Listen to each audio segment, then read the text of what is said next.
वैशाख पूर्णिमा के अवसर पर मैं आप सभी के समक्ष श्री सत्यनारायण भगवान की कथा प्रस्तुत कर रही हूँ। आइए शुरू करते हैं।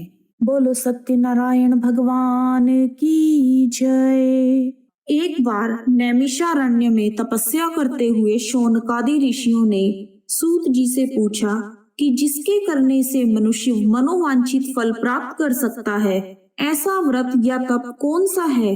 सूत जी ने कहा कि एक बार श्री नारद जी ने भी श्री विष्णु भगवान से ऐसा ही प्रश्न किया था।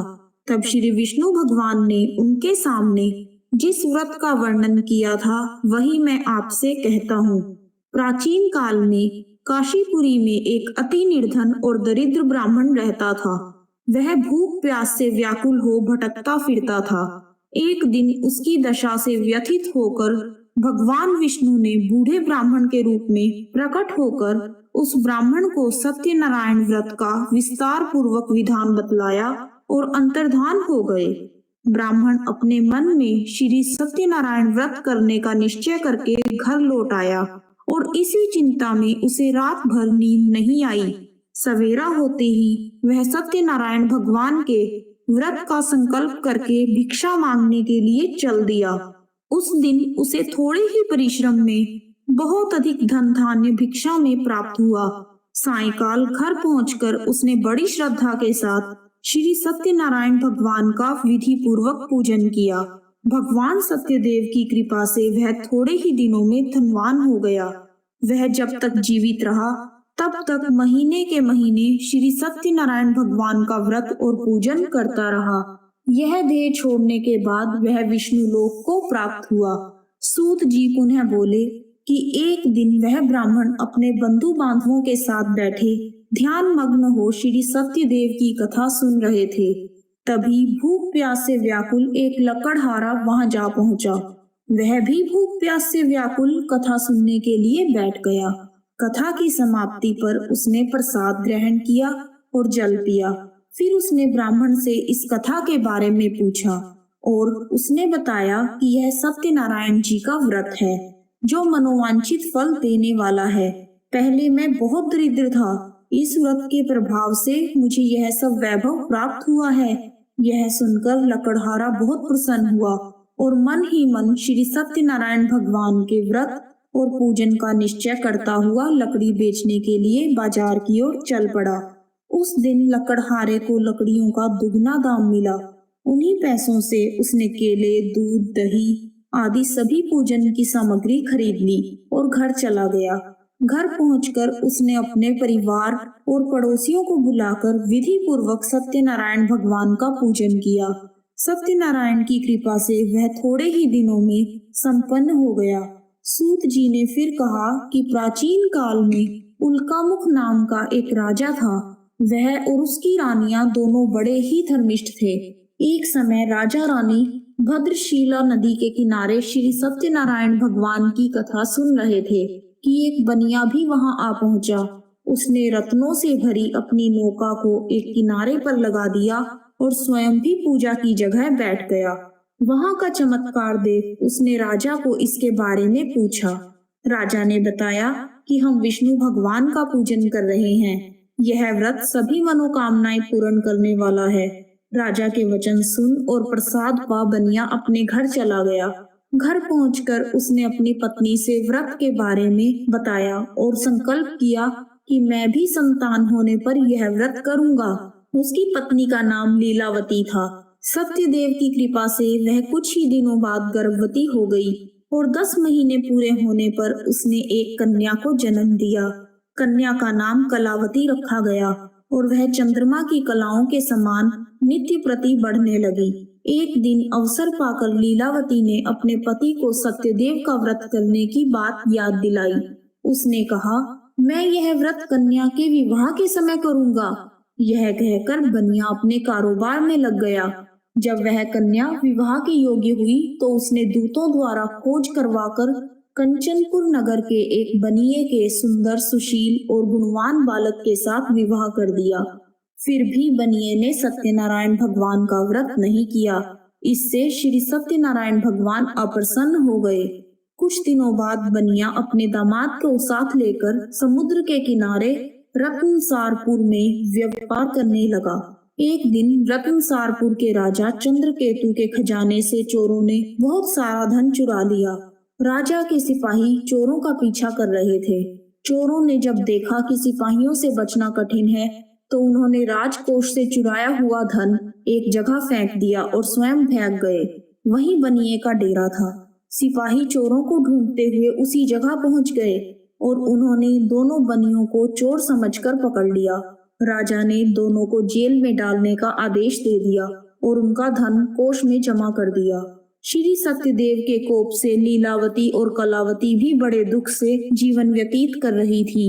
एक दिन कलावती भूख प्यास से व्याकुल होकर एक मंदिर में चली गई। वहां पर श्री सत्यनारायण भगवान की कथा हो रही थी। वहीं बैठकर उसने कथा सुनी। प्रसाद लेकर रात होने पर घर पहुंची।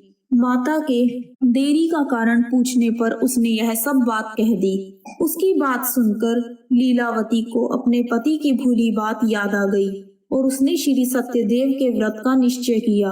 उसने अपने बंधु बांधुओं को बुलाकर श्रद्धा पूर्वक कथा सुनी और विनम्र भाव से आर्त होकर प्रार्थना की कि मेरे पति ने संकल्प करके जो आपका व्रत नहीं किया है, उसी से आप अप्रसन्न हुए थे।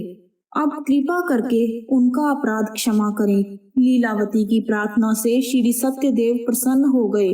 उसी रात में श्री सत्यदेव ने राजा चंद्रकेतु को स्वप्न में दर्शन देकर कहा कि प्रातः काल होते ही दोनों बनियों को जेल से छोड़ दो और उनका सभी धन उन्हें लौटा दो, वरना पुत्र पौत्र समेत तुम्हारा राज्य नष्ट हो जाएगा। इतना कहकर सत्यदेव तो अंतर्ध्यान हो गए और राजा ने भी सवेरा होते ही दोनों बनियों को मुक्ति का आदेश दे दिया और साथ ही उनका धन उन्हें लौटा दिया और बहुत सम्मान पूर्वक उन्हें विदा किया। दोनों बनिए आनंदित होकर अपनी नौका लेकर अपने घर चल पड़े। तभी श्री सत्यनारायण भगवान सन्यासी के वेश में उनके समीप आए और बोले कि तुम्हारी नौका में क्या है? बनिए ने हंसते हुए उत्तर दिया, नौका में तो फूल पत्तों के सिवाय कुछ भी नहीं है। यह सुनकर दंडी स्वामी ने कहा, तुम्हारा वचन सत्य हो। स्वामी के चले जाने पर बनिए ने देखा कि नौका तो हल्की हो गई है। उसे बड़ा कौतूहल हुआ और देखा और बेहोश होकर गिर पड़ा। उसकी नौका में हर जगह फूल पत्ते ही थे। परंतु दामाद ने कहा, इस प्रकार हड़बड़ाने से काम नहीं चलेगा। हमें उन्हीं दंडी स्वामी के पास जाना चाहिए। यह उन्हीं की करामात है। उनसे चलकर प्रार्थना करेंगे तो फिर से वैसा ही हो जाएगा। दामाद की बात मानकर बनिया स्वामी के पास पहुंचा और उनके चरणों में गिर पड़ा और बार बार उनसे क्षमा मांगने लगा। उनकी विनीत प्रार्थना से भगवान ने प्रसन्न होकर उसे इच्छित वरदान दिया और स्वयं उसी जगह से अंतर्ध्यान हो गए। बनियों ने नाव के पास जाकर देखा तो अब वह धन रत्नों से भरपूर थी। तब उन्होंने श्री सत्यदेव भगवान का पूजन किया और कथा सुनी। फिर वह घर की ओर चल दिए। अपने नगर के समीप पहुंचकर बनिए ने लीलावती के पास अपने आने का समाचार भेजा। लीलावती उस समय श्री सत्यनारायण भगवान की कथा सुन रही थी।